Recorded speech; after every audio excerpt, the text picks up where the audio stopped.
Welcome to Grounded with John Tester and Maritza Giorgio. Today, a special bonus conversation all about veterans with former VA Secretary Denis McDonough. Now, this is the second largest agency in the federal government behind the Department of Defense.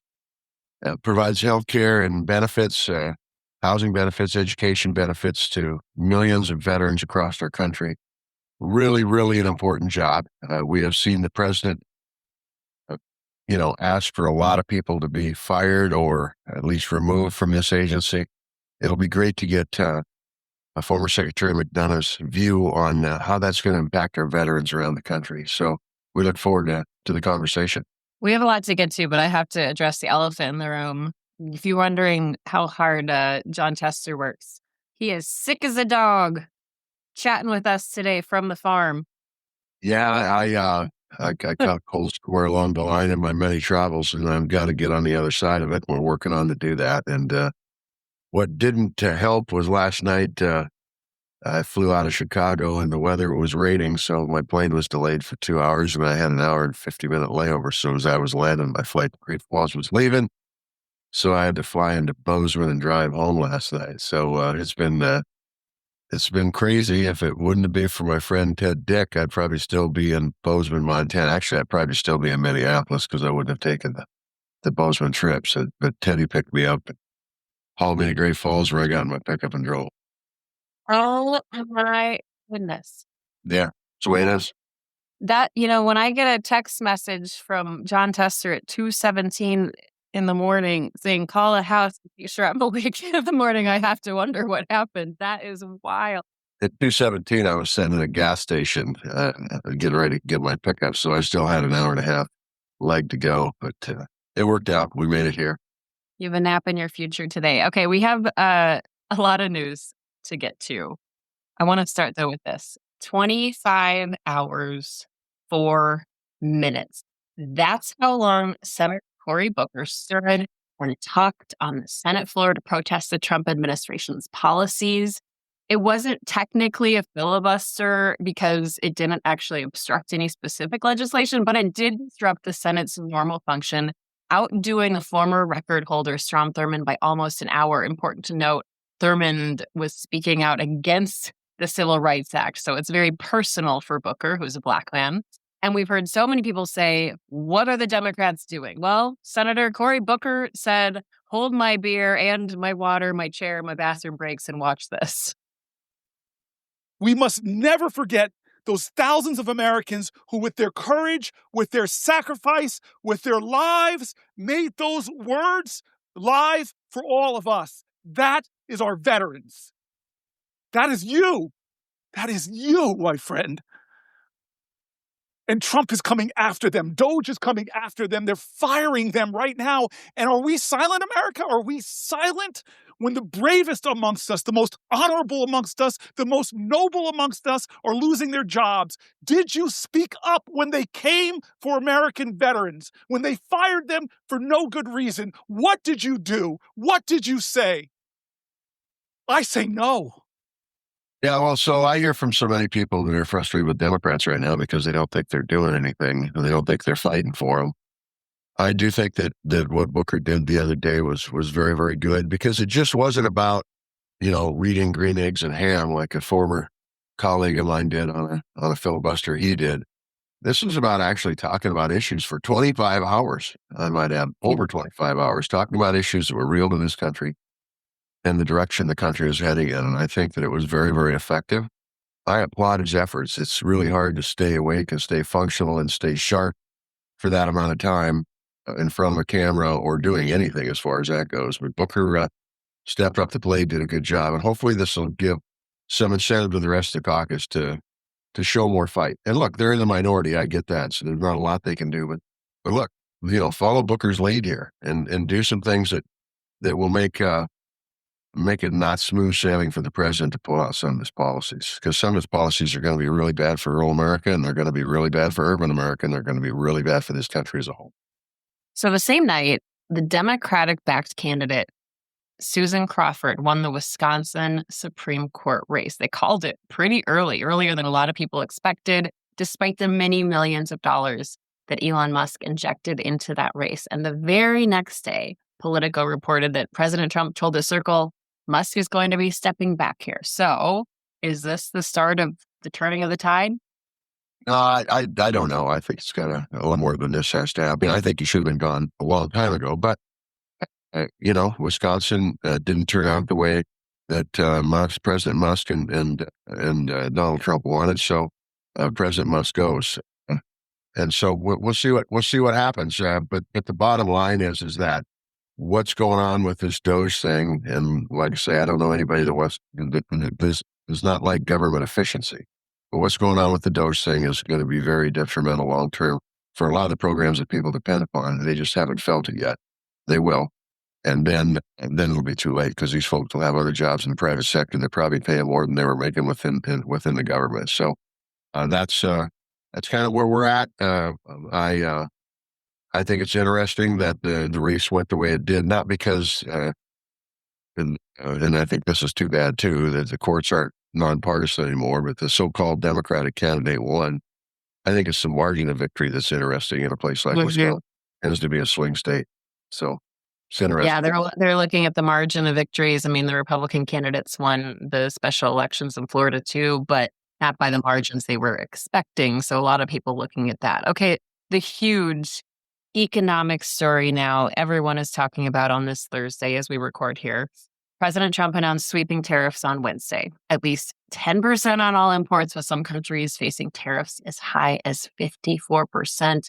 Thursday morning, the markets responded drastically, and we saw blowback from leaders all around the world. Australia's prime minister said this is not the act of a friend. For a moment of levity here, the list of countries impacted included the Heard and McDonald Islands and the sub-Antarctic Indian Ocean. And it's amusing because those islands are uninhabited, but they are chock full of penguins and seals. But they made the list for tariffs, these islands. Russia, not on the list, and neither are Mexico and Canada. The White House says, well, that's because we're really not trading at all with Russia right now. But a lot to talk about here. And the Treasury Secretary came out this morning and said, hey, don't, to these other countries, don't put retaliatory tariffs on us. Let's just see what happens. Let's just see what happens. What do you think? Well, I think the tariffs, there's just one major question here. To what end? I mean, if it's to rebuild our manufacturing base, I think everybody can say that's good, but this isn't the 1950s anymore. And I think that when you start throwing tariffs on, as this president has done without a plan, and I do not believe he has a plan, he's not cited a plan other than we're going to bring manufacturing back, which if you buy a car in this day and age, it's got parts in it from all around the world. And it's going to lead to increased costs, increased prices, increased car repair bills. I mean, the list goes on and on and on. And it's not due to competition in the marketplace. It's not due to capitalism. It's due to government programs that increase your cost, my cost, everybody's cost on essential goods. And so we'll see how this works out. But I just don't think this bodes well. And as far as treating our allies this way, I think it's a huge mistake. As I said before, our power comes from our allies. What we're doing here, whether it's pulling back on USAID or putting tariffs on everybody across the board, is not good for our position as a leader of the world economically. And we're really pushing the economy over to China. And that's a huge problem for the United States. Certainly not making America great again, or should I say, keeping America great again. Okay, Politico reporting that National Security Advisor Mike Waltz regularly used the private messaging app Signal for chats on issues like Ukraine, China, Gaza, Middle East policy.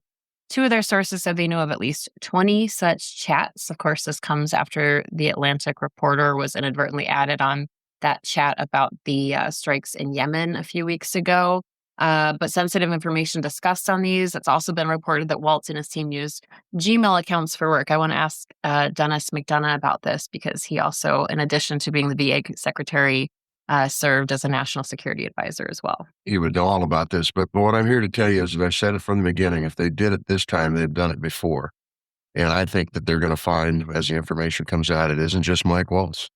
I will bet you the Secretary of Defense and others, Tulsi Gabbard, others have used Signal and other classified maps to transfer sensitive information. And it's just the cavalier attitude here is going to cost people's lives. They were successful in Yemen, and that's a very good thing. But I don't think you can continue to do the kind of things they're doing without putting our military men and women at risk. It's a bloodbath. That is the headline on CNN about the sweeping job cuts at U.S. health agencies. HHS Secretary RFK Jr. said about 10,000 full-time employees will be cut. On the list there, the entire team of a program that helps low-income households with utility bills, and some employees reporting they didn't even know they were cut until they went to try to get in the building and their key card didn't work. Yeah, I mean, that's been typically what happens to folks when they've been laid off. It happened with a lot of the other agencies that were dissolved. By the way, agencies and programs that were put in by Congress that have been dissolved by the executive branch, and Congress hasn't even said a whimper. It's Congress's job to dissolve those programs. They're the ones that created them. It's the executive branch jobs to implement them and not to dissolve them. And so you've got a real problem right now with Congress not doing their job and ceding all the power to the executive branch. And I can't think of one instance where Congress has said, "This is our job. We're going to do this." They've just ceded it all to the executive branch. I will tell you, and I've said it before, Robert C. Byrd would be rolling over in the grave right now, because the truth is that we're supposed to have three co-equal branches of government that hold one another accountable. The system, as the forefathers set it up in the Constitution, isn't working. These folks that run around carrying the Constitution in their front pocket ought to pull it out and they ought to read it. And then they ought to follow it, because it's a pretty good guide on how you have a democracy with freedoms and liberty and privacy. Yeah, it seems to be a little bit performative at this point in time. I think maybe we should change the name of this podcast to Do Your Job. There you go. All right. Okay, last headline here. Big this week. ICE admitted to what it called an administrative error in sending a Maryland father to a prison in El Salvador. Even Joe Rogan on his podcast calling this out.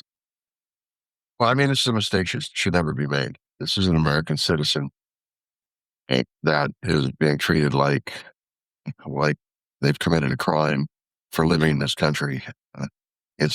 People should be up in arms about this, because it's a Maryland father this week. Who's it going to be next week? The bottom line is you got to do your work. You got to do your due diligence when you start throwing people in jail. You just don't do it arbitrarily, and that's what's happened here. It's unacceptable, and people should be up in arms about this. Can I introduce this guy? Steve, I want you to. That's the plan.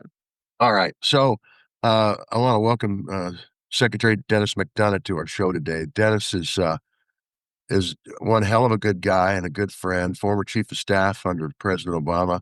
I got a chance to work him in that capacity, but even more, I got a chance to work with him as Secretary of the Veterans Affairs Administration, which is the second largest agency in the federal government.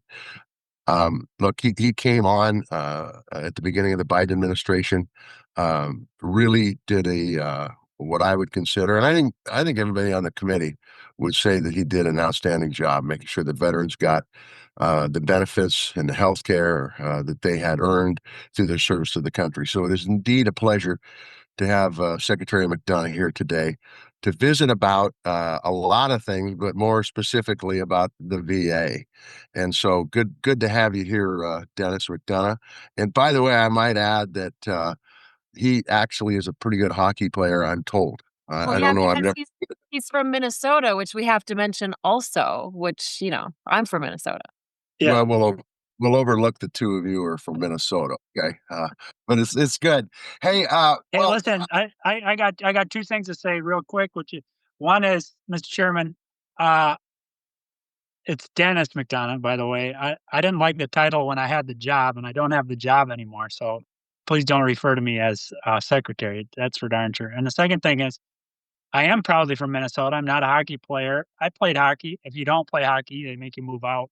The point of this long interjection is, the only reason I agreed to go on the show is when I found out that Maritza is from Minnesota. So it's a pretty important fact. You shouldn't overlook that.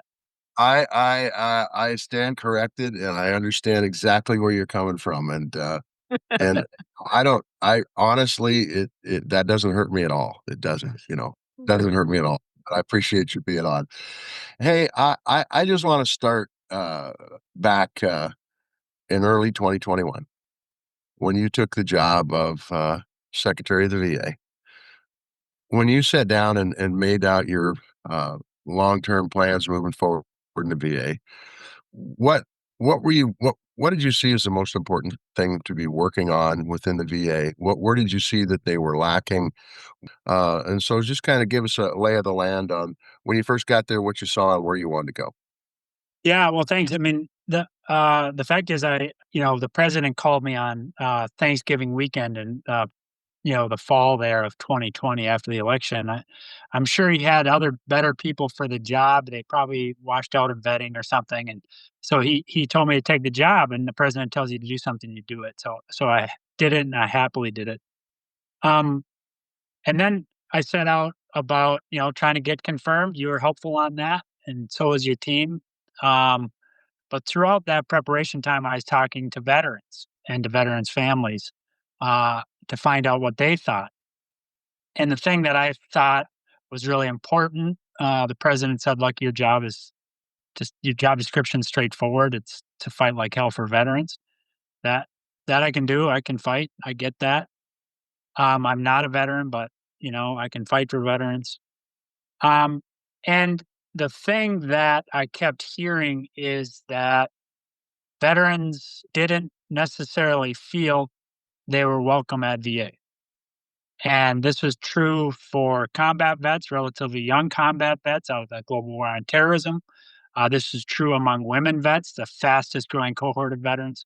And so we set out to try to change the mindset of VA, which is let's make sure that we fit our programs into veterans' lives rather than expecting veterans to change their lives to fit into our program.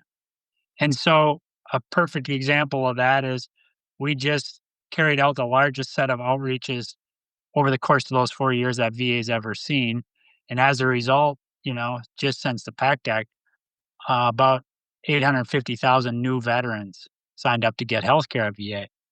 And I kept hearing from veterans that they felt that VA wanted them in their care. VA was reaching out to them to get them into care, and VA was making great strides. But look, it's not perfect, but was making great strides at making that care more accessible.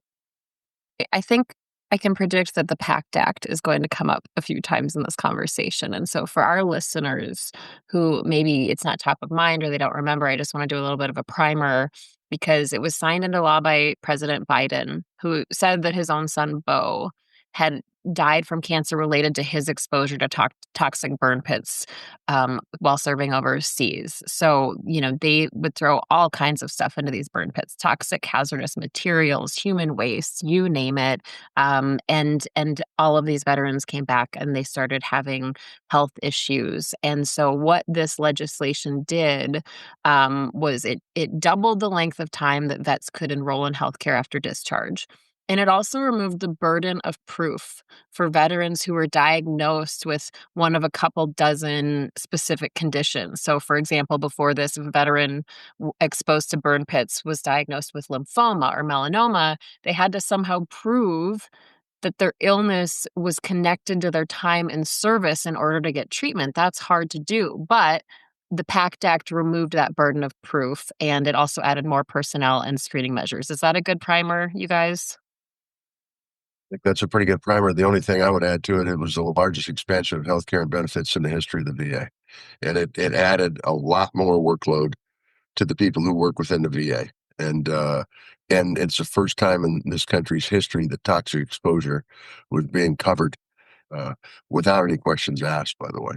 Is that fairly close, Dennis? Yeah, look, I think you both hit it right. The only thing I'd add to it is I'm sitting here drinking out of a mug that I received as a gift relatively late in my tenure at VA. This is now at Veterans Day last fall at the White House. That law that you passed, Senator, you wrote, was named after an Ohio sergeant who was exposed to those brutal toxins and who died from the conditions that he got there. And this is a this is a mug that's it's a pottery mug. His mother-in-law Susan gave it to me. It's signed by his mother-in-law, by his wife, his widow, and by his daughter.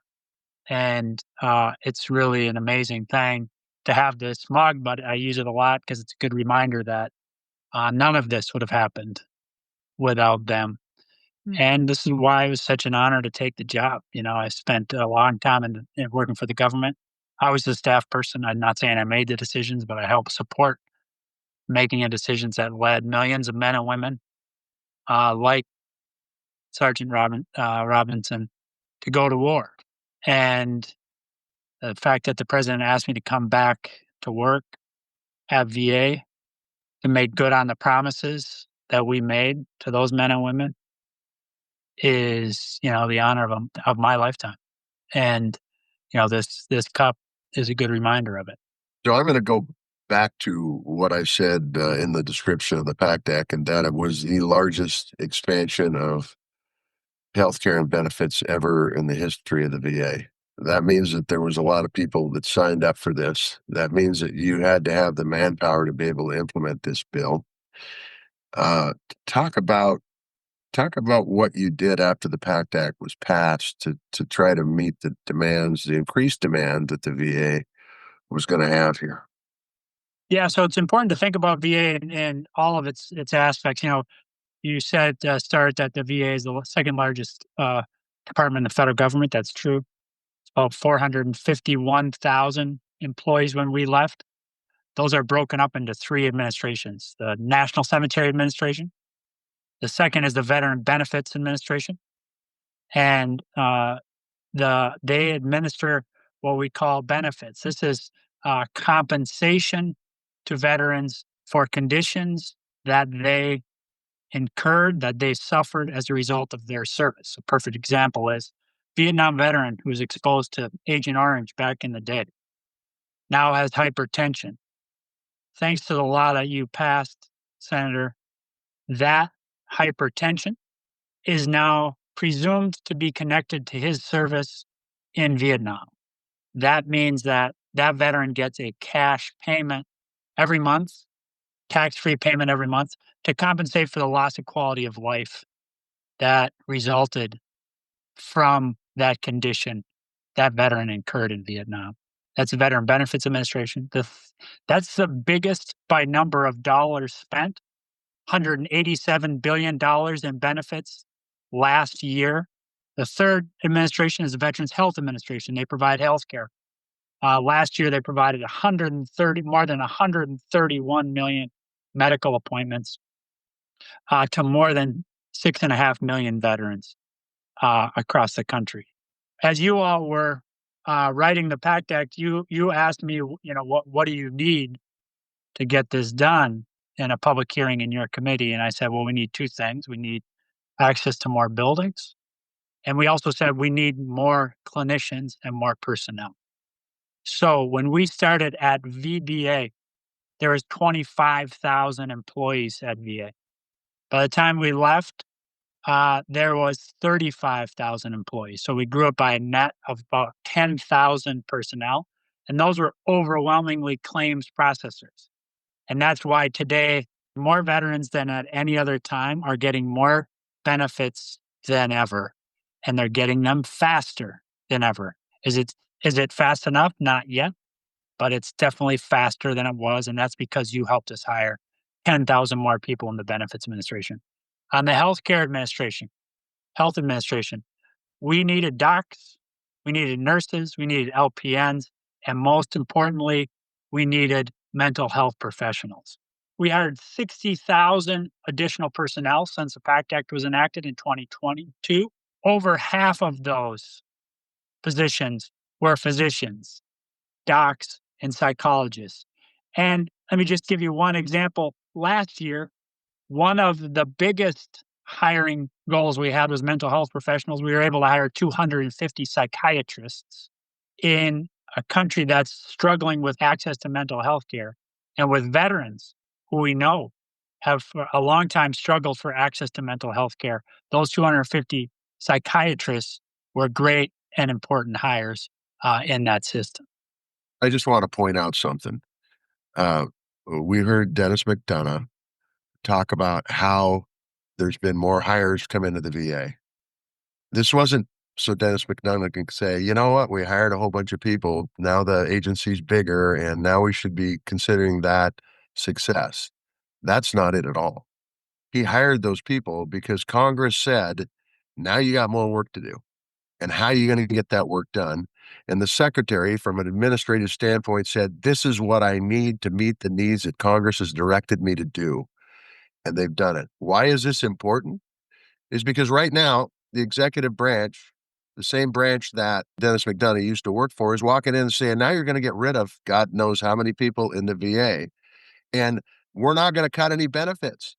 And the bottom line is that is a flat lie. If you don't have the people to deliver those benefits, you are cutting, in essence, cutting benefits. Benefits delayed is benefits denied.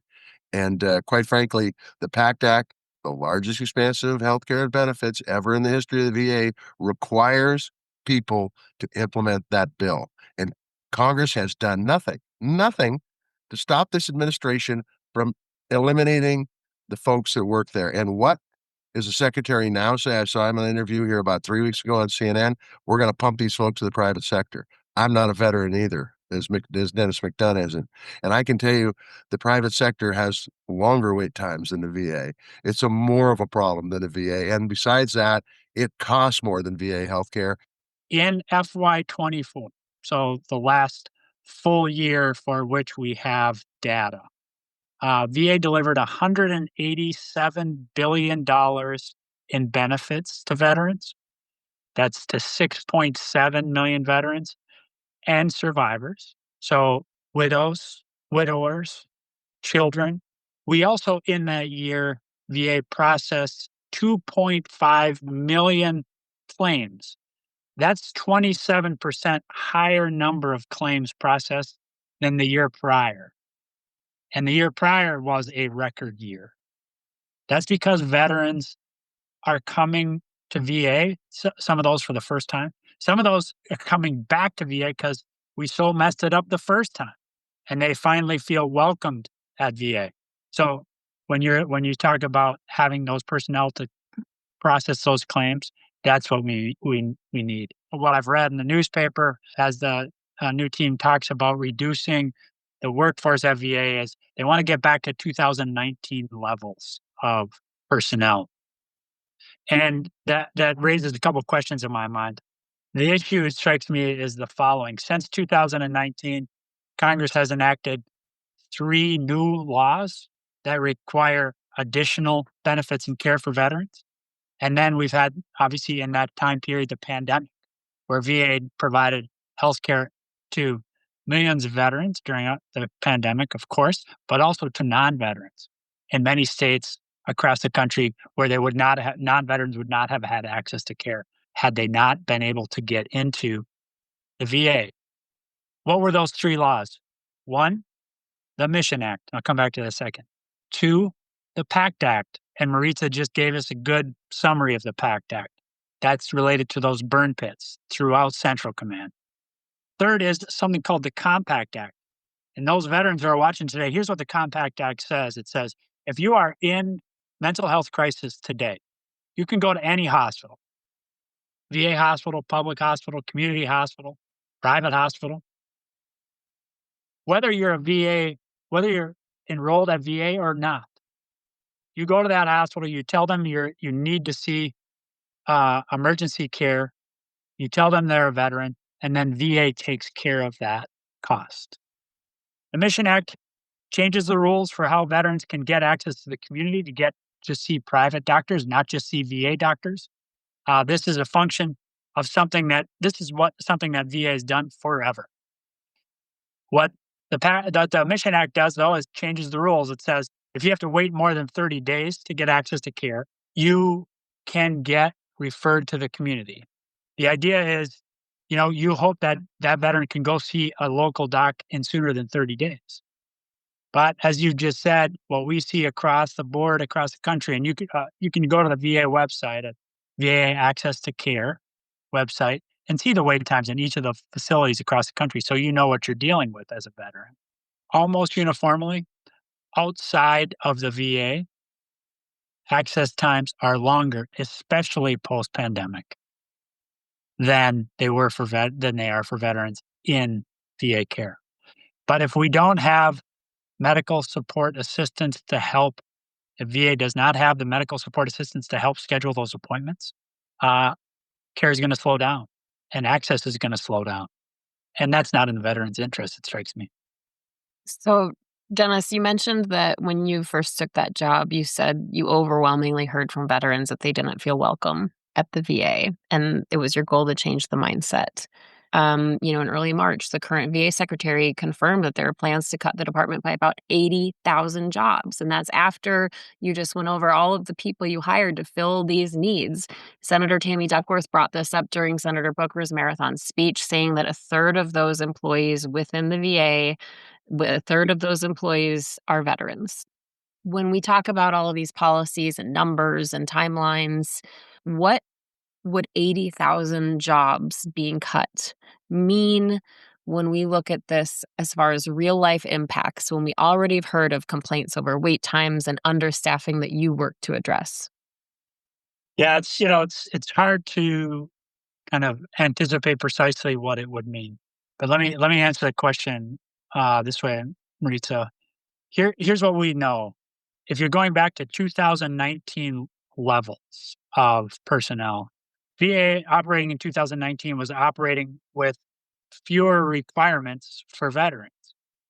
We just added 800,000 veterans to get additional care as a result of the PACT Act. What we also know is that the pandemic had a big impact on private sector healthcare providers for a variety of different reasons. We saw many doctors and nurses leave the profession. There are acute shortages across the country in key specialties. First among them, mental health care professionals. So if we're not able to get timely access to care because there's not the slack for experts uh, and specialists in the private system, and we don't have providers in the direct care system, I'm worried that we won't get timely access to care, and that would have very profound healthcare implications. The second way I'd answer your question is to say, boy, I hope there's very robust analysis about what the market availability is in each of the markets across the country for veterans. If we're counting on being able to just refer those vets out to the community, if that's the case, let's make darn sure that they don't have to wait, and let's make darn sure that when our veterans see a provider in the community, that those providers get the results of the care back to the VA quickly. The IG reported last year that in 75% of cases where veterans got care in the community, there was no record of that visit returned to VA.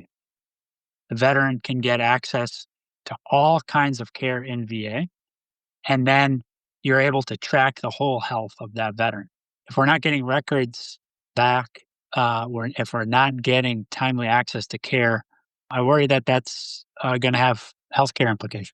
Absolutely. You can outsource the job, but you can't outsource the responsibility. It is the responsibility of the VA because taking care of our veterans is a cost of war. And that's the way it is. If you can't take care of them when they come home, you shouldn't send them off to war to begin with. Go ahead, Maritza. Okay, he knows I have a whole list. That's why he said, "Go ahead." A friend of mine works for the VA in Minneapolis, and they wanted us to help explain to people who maybe don't understand the system a couple of things.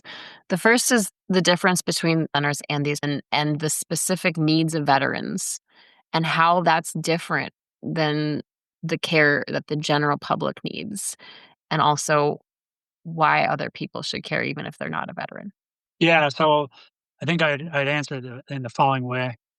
Let me start by saying veterans it's documented, have more complex health situations than their non-veteran counterparts. And, that's not a disputed or a controversial assertion. That's a fact-based assertion. When you're jumping out of planes for a living over the course of many years, when you swear an oath to protect the country against all enemies, foreign and domestic, inevitably that's going to have health impacts. So that's why our non-veteran fellow citizens need to understand the importance of VA. We now have, you know, decades and decades of veteran-informed, veteran-centered, culturally competent, uh, excellent care for those people who gave everything for us, and as a result, now have more complex healthcare situations, more complex health situations than I do as non-veterans. Second, I think it's really important that veterans have access to the best possible care for them. Now, the beauty about VA, as I said a minute ago, is it's integrated care. When VA really first started in the modern age, after World War II, with General Omar Bradley, one of the few five-star generals coming out of a campaign in Europe to liberate Europe from the Nazis. President Truman said, "Hey, before you go be chairman of the Joint Chiefs of Staff, I need you to go run VA." And he said, "There's no job I wanted less, and no job I wanted to succeed at more." Knowing that those millions, 13 million young men and women were coming home after being exposed to the horrors of war. And, he said, we're going to ensure that you get excellent care. And we're going to ensure that you get integrated care, focusing in the first instance on primary care and mental health. And then, where you need it, timely access to specialists. And because of Congress, because of a series of presidents, Republican, Democrat, we've gotten more robust about access to comprehensive oncology care. Those are more likely to suffer.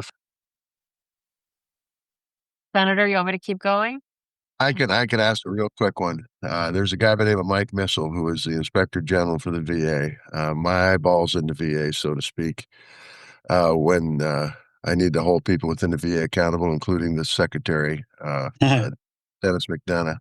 One of the first things that President Trump did was, in a very unlawful manner, because he didn't notify Congress, he fired 17 or 18, one of which was the IG for the VA, a guy by the name of Mike Missile. Can you talk about Mike Missile's value to you? I can talk about his value to me as a person in the United States Senate, as chairman of the committee that oversaw the VA. His analysis of what's going on in the VA was absolutely critical for me to be able to do my job. You talk about it from a VA perspective, their worth. And I would just say that whether Dennis wants to admit this or not, it always wasn't pleasant conversations with Mike Missile. Look, I'll admit that. I'll also admit that he's a New York Giants fan and a person with otherwise impeccable judgment. Could you imagine being a Giants fan right now? What a joke. We can't all be Vikings fans. Exactly. That's what I'm talking about, Marisa. The idea of the Inspector General is very straightforward, right? Which is that there should be an independent power, an independent set of investigators inside of the agencies to weed out waste, fraud, and abuse. That person should be that team of investigators, which is thousands of investigators, should be available to employees to call. Employees who see something that does not sit right with them, see something that appears to them to be illegal, see something that appears to be unethical. We urge that employee to call the Inspector General. The Inspector General has access to everything in VA, and by everything, I mean everything. He does not have to subpoena it. He does not have to ask for it. He gets it. And so what it is an ever watchful eye to ensure that we're doing what we promise the taxpayers, what we promise Congress, what we promise the president, and what we promise veterans we are doing, which is we're investing in the best possible outcomes for veterans. I had a monthly meeting with Mike. We never missed it. We called it home and home, although I ended up hosting more games. But a lot of times I'd go to his office. We would work through problems. He would tell me what he was finding. I'd ask him to look at particular things. Ask him questions. Ask him what I should be focusing on. And then obviously all of his work is published in the record, for the public record. Importantly, once a year, he submits a report to you all where he accumulates the dollar value of the work of the inspector general, meaning dollars saved by virtue of the inspector general identifying a bad practice, identifying unnecessary investments. And the savings are in the tens of millions of dollars annually. So it escapes me why one would not want that team working every day. And it also escapes me why Congress continues to step back, as they have on damn near every issue, if not every issue, and allow the executive branch to pull their eyes and ears out of these agencies, and they do nothing about it. And look, Joni Ernst is a great person. I like her a lot. She led off this Congress talking about how important IGs were, and I hear nothing but crickets from the United States Senate when it comes to the firing of these IGs. And it's not good for government. It's not good for government efficiency. It's not good for accountability. It's not good for Congress. It's not good for anything. It's a bad, bad, bad administrative decision. I think it's really interesting. A lot of the coverage in Washington and across the country is about how we do things, the number of people, and private sector versus direct care, and all that's really important. But we can't lose sight of the what. And the what is very measurable at VA. How much care? How long does the care take? How many benefits? How many claims are in backlog status? How long have they been in backlog status? That's the what of government, because at the end of the day, that's what veterans come to expect. And so, what I really hope doesn't happen is that a very data rich agency like VA, everything is measurable there. We insisted on it. We published regularly dashboards on how many people we were hiring, who we were hiring, where we were hiring them, what they were doing. PACT Act implementation, how many claims, how many healthcare appointments, how many new veterans enrolled in healthcare. We made it a point to publish that kind of data, to be transparent, to show the veterans that we were welcoming of them. And, I hope that continues, so that the what of VA, not just the how, but the what, and the individual lives of veterans impacted, that we can continue to understand precisely what's happening there. I think the taxpayers are owed that, and the veterans are surely owed that. And I have a question for both of you. I was there when the president signed the PACT Act. I saw how emotional people were. I saw the real tears of relief and also pain, knowing that there were people that should have been there that weren't because they died of their illnesses. What is it like for both of you to serve in these roles and get things like the PACT Act across the finish line and work on these programs for so much of your career, to then leave your jobs and see so much of that work either dismantled or tried to be dismantled? President Obama used to say that, in these jobs, you take the baton and you run with it, and then you hand it off to the next person. And so, that's what I think. And while we're running with it, wanted to make sure that we were transparent about what we were doing, that we were accountable for what we were doing. Regularly went to Congress to testify before them, to include Senator Tester here, who is always kind of pushy and grouchy. He takes certain things quite personally, and veterans is one of them, as near as I can tell. The thing about all these jobs is to not lose sight of who you're working for. And in VA, there's never any question about that, right? You're working for those heroes who raise their hand, swear the oath, protect the country against all enemies, foreign and domestic. And, there's no greater blessing than be able to do that. I really don't think I can add much to that. That's pretty poetic, quite frankly, and true to the mark. I mean, you do what you can do while you're in a position to do, in this case, do good for our veterans, because I really do feel like these folks sacrifice in ways that the folks who don't serve in the military don't have to sacrifice for. And did the PACT Act cost a lot of money? Yeah. Did it require more people being hired to the government bureaucracy? Yeah. But was it the right thing to do? Absolutely. When I have a veteran walk up to me and say, I'm probably going to be dead in 6 months, and because of the PACT Act, my wife and kids have a future. I mean, he's going to be dead in 6 months because of his service to this country, for Christ's sakes. Let's make sure we take care of his family at least. And so you just do what you got to do. If people want to come in and dismantle a system, then hopefully the veterans stand up and say, we're not going to allow this. Because I do think the veteran's voice here is the most important voice of all. Okay, Dennis, I know you had a few questions that Yeah, so I haven't talked to John Tester in a while, so I'm just wondering what's going on the farm, and it seemed like it's pretty dry. So a week ago yesterday, I was in the 70s here.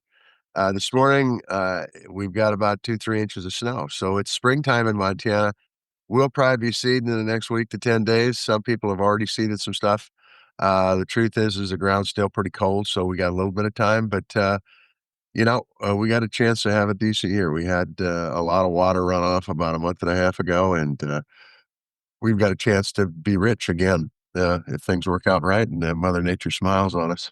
I was always impressed by that. A lot of times I try to reach you out, and this is in a lot of jobs I had, I try to reach you on something, and never would I'd get you in that tractor. Yeah, And right. I always That's where thought you do, that's pretty interesting, actually. that's where you do your best thinking, man. I mean, you listen to that old Cummins motor wailing away, and it just makes things come into focus for you. and And when it's Okay. reporters tried to reach him, they love to say, "Oh, he's on the tractor. We won't be able to reach him for hours. Sorry." yeah, but actually, I was at home looking at my computer, but that's okay. It was just Maritza. That's pretty good. I was able, to go to Montana with you. I've gone there with my family a couple times too, but I was able to go on a trip there and, visit with a lot of vets. We went out for steaks one night, and we had the biggest steaks I've ever seen. Tell me what's the best meal you've had since you've been home? Yeah, I like to eat everything and anything. But the best meal I've had since I've been home was a porterhouse steak off the barbecue that my wife cooked with some mushrooms. It maybe even a spud laid to the side. Nice. It just doesn't get any better than that. But I will also tell you this: I am doing a little fellowship at the University of Chicago at their Institute of Politics, and I just got back early this morning from there. And there's a restaurant called Valois that has the best damn French toast with a strawberry topping on it. Oh man, it is, and it's affordable, and it's pretty damn good. I'll tell you. I've had it 3 times. Every time I go there, that's what I order. They might have a great ham and eggs, they might have great hash browns, they might have great everything else, but their French toast is to die for. I'm just They telling didn't you. even pay him to say that. That's an authentic endorsement. No, Wow. that very authentic endorsement. Yes, indeed. Yeah, we'll call them up and see if they want to advertise on. No, I'm kidding. We won't do that. But I married a Chicago girl, and she's a South Sider at that, so, maybe yeah. the next time we get home, we'll check that out. Okay, my last question is this, which is, what's one thing that you miss about Washington, DC? Other than you, look, it's my staff. I had a pretty decent staff that did good work, and they always covered my ass, and they're good people. They all got jobs doing something else that wanted jobs, Yeah, and that's what you miss. I mean, truthfully, I spent more time with my staff than I did with my family while I was in the United States Senate, and they became family to both me and Charlotte, and so that's what you miss. that's nice. I mean, your staff has always had a reputation of being level-headed, good to work with, not ideological, you know? Yeah. Kinda doesn't surprise me, but that's nice. As a former staff guy myself, I appreciate you saying that about your staffers. The thing about my staffers, it was really, really nice, is that we could get in some really good knockdown, drag out arguments. And when things were done, we could still come to a decision on what we needed to do that was right for the country, and we did that with regularity. I mean, I will tell you, there were days I felt sorry for my chief of staff because he'd come in and tell me something, I'd chew his ass out, and then about an hour later, he'd come in and chew my ass out. So it worked out good. We had a good working relationship, so it was good. Well, if you're not yelling at your chief of staff and he's not yelling back, then you're not doing something right. And I can say that with some experience myself. Yeah, Oh, man, I amen, wanna brother. hear those stories. Nah. It's all good.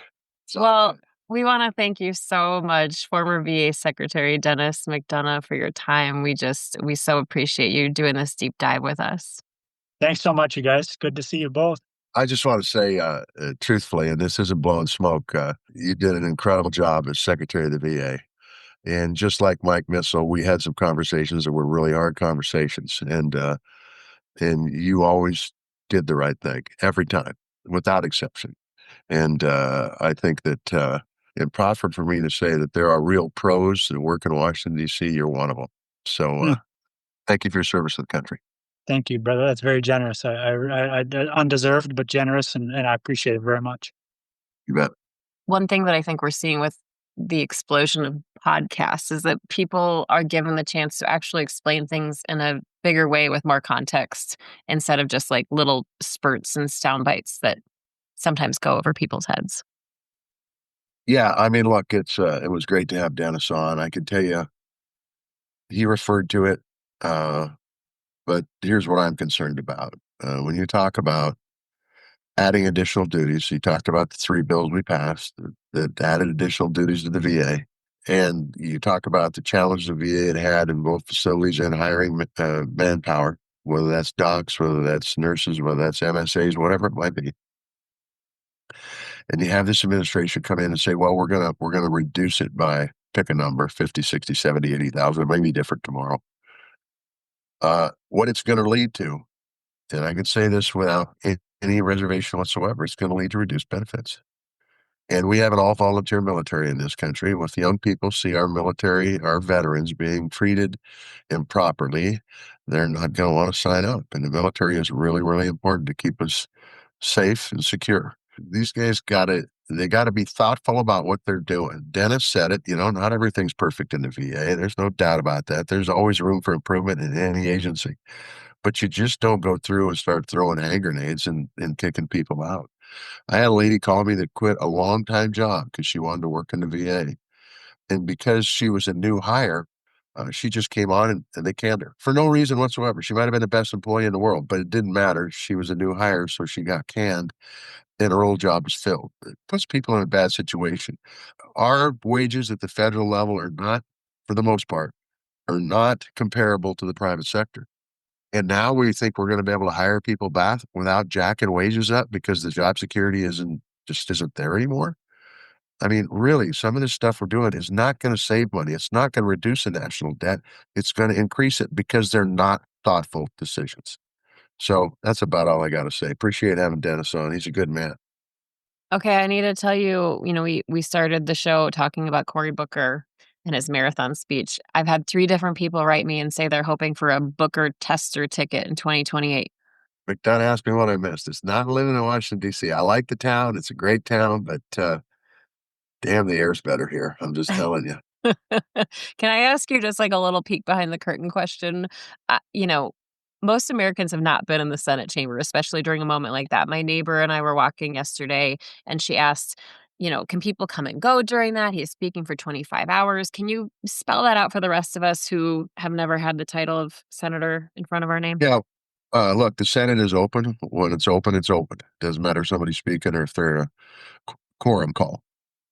And so senators can go in and out of the chamber as they wish. The person speaking controls the floor. So if somebody wants to ask them a question, they usually yield to that question or they don't.